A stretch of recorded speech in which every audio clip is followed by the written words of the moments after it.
Now, if you have a quadratic equation that is a difficult one to factorize, if the expression on the left-hand side turns out to be difficult to factorize, or sometimes impossible, then a method of completing a square is sometimes a useful method to use.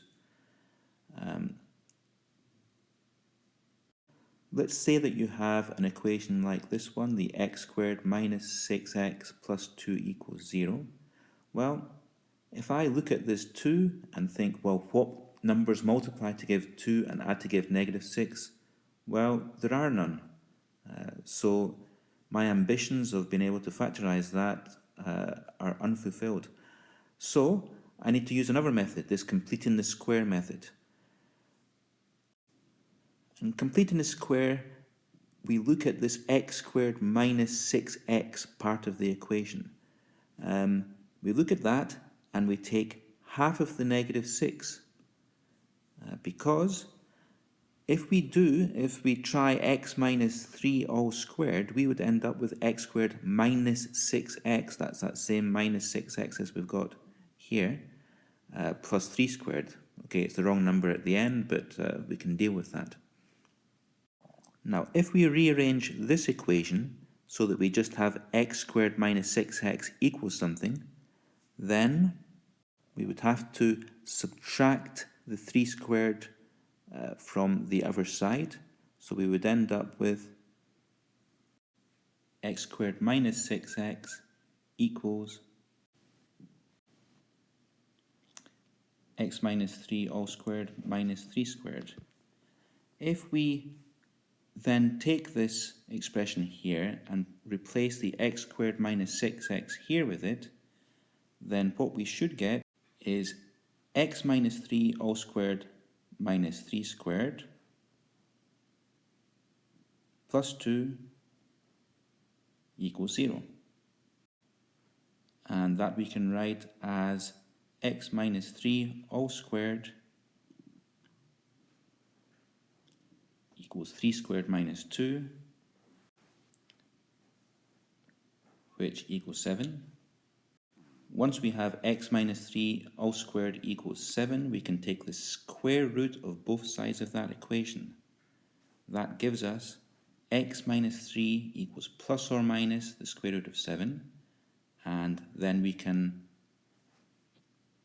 add the 3 to both sides to get x equals positive 3 minus root 7, or alternatively we would get 0.3542 if you're doing it on your calculator, approximately equal to 0.3542. But that's 3 minus root 7. The other alternative would be to do 3 plus root 7, and if you do that on your calculator, what you should end up with is 5.646 approximately. Now, a slightly more difficult type of question would be if you had a completing the square question with some kind of number before the x squared. If you can avoid using completing the square with this kind of thing, then probably you should. There's an easier method which we'll do next lesson, which is called the quadratic formula.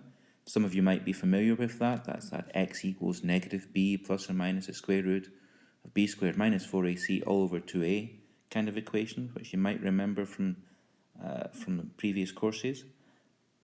But if you do need to use completing the square, then it's important that we don't have 3 here, we have 1 there instead. And to do that, what we would need to do would be to take the 3x squared plus 4x minus 6 equals 0 and just divide through by 3.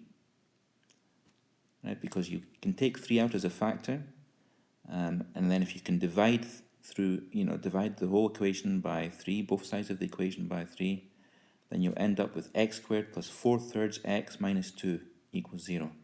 Now, I know you won't like that very much because it's never nice to have fractions, and we're actually going to need to divide that fraction by 2. But what you would do is take that 4/3, take half of that, so that's 2/3, and do the same thing we did in that previous question. We would take half of the 4/3, we replace the x squared plus 4/3 x with x plus 2 squared minus 2/3 squared, and still have the minus 2 here and equal to 0. Okay. Now I know this doesn't look very nice, but what you can do with that is write it like this, expanding the fractions. Notice that we've made 2 equal to 18 over 9, so that we can do 4 9s minus, the negative 4 9s minus the 18 over 9. When you take that over to the other side, we have the x plus 2/3 all squared equal to 22 over 9. Now the next step is to take the square root. The x plus 2/3 is going to be equal to the square root of 22 over 9. So we have x plus 2 equal to plus or minus the square root of 22 over 9. And if we move the positive 2 over 3 over to the other side, it becomes negative 2 over 3, which means that we have x equals negative 2/3 plus or minus the square root of 22 over 3, because the square root of 22 over 9, you take the square root of 22 and the square root of 9 on the bottom. And we have negative 2 plus or minus the square root of 22 all over 3. And if you do the calculation, negative 2 minus root 22 over 3, what you should get, if you do that, is negative 2.230.